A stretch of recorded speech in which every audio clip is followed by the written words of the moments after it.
What is going on? My name is Mike. This is all about pressure washing, and in today's video we're going to talk about the dirtiest driveway that we've ever cleaned. I've been doing this a long time and I've seen a lot of dirty stuff, and this driveway, the one right behind me, is actually on my street about 14 houses down. I drove the golf cart up here today to check on Mac, and every day when I drive by, every day when I run by, I look at this driveway and it just bothers me. Not only does it bother me because it's so dirty and they live right up the street, but somebody attempted to clean the sidewalk, and you got to see this.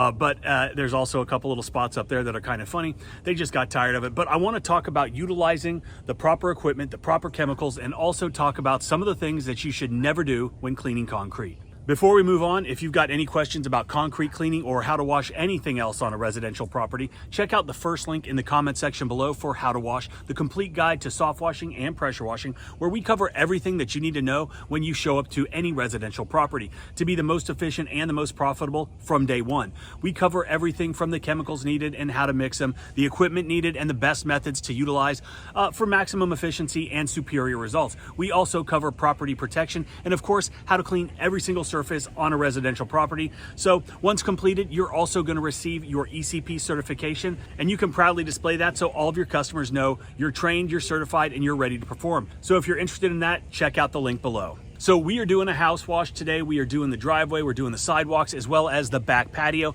And like I'd mentioned, this is an unbelievably dirty driveway. It hasn't been cleaned in a number of years. They do have some trees, like you can see. We do live in the South. It's hot, it's humid, and it's a perfect breeding ground for mold and mildew and algae, and I love that.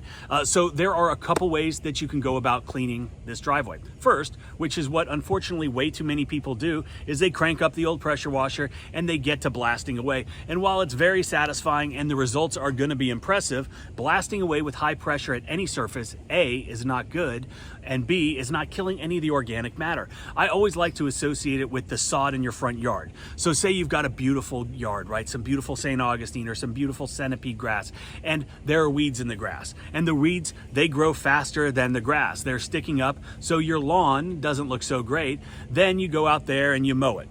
You cut everything, it's the same height, and it looks beautiful. The grass and the weeds are all the same height, everything looks great, until the weeds start growing again, and then they are taller than the grass, and your yard looks like ass. So what's the solution? You treat the weeds, you kill the weeds, you apply chemicals to the sod to eliminate the issue. And this is the exact same thing that we're doing here. It's the exact same thing as not treating the driveway to kill the organic matter and just blasting away, right? Just like the weeds, the nasty is gonna come back, and it's gonna come back fast. And if you made it this far in the video, comment below, nasty. So that's the amateur way to do it.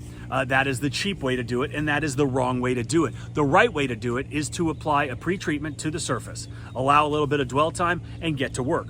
Pulling out the surface cleaner, knocking out the big areas first, utilizing your wand, cutting in the edges, getting the corners, doing all the detail work. Obviously, you want to use the minimum amount of chemical to do the maximum amount of work, because overkill is never good. So honing in on that ideal mix based on the surface that you're cleaning and the severity of the dirtiness will determine what mix that you use. 90% of the driveways, we're able just to downstream our normal mix, let it sit, and then get to work. On a driveway like this, as you can see, Mac is pulling out the 12 volt, so that's what he's going to use to apply the solution, because it does need to be a little bit stronger. So we're pulling out the 12 volt soft wash system from Southeast Soft Wash. He's going to dial it in with a little bit stronger solution, and obviously anytime you're dealing with a stronger solution, you need to be prepared to mitigate any potential issues. So take caution in the application and you're going to be good to go. So obviously there are different ways to go about the process. You could use a wand, you could use a surface cleaner, you could use a turbo nozzle. Obviously each of these has its strong points and each has their weak points. We use a surface cleaner because it's fast and it's efficient.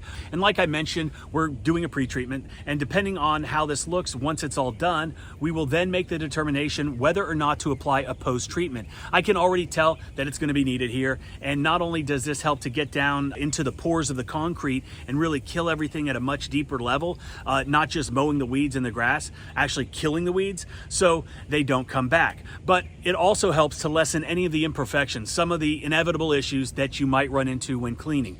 There can be some things like tiger striping. There can be some overlap where the surface cleaner covers the same area twice, making it twice as clean. There can be swirl marks. All of these things can be eliminated if you know how to operate your equipment.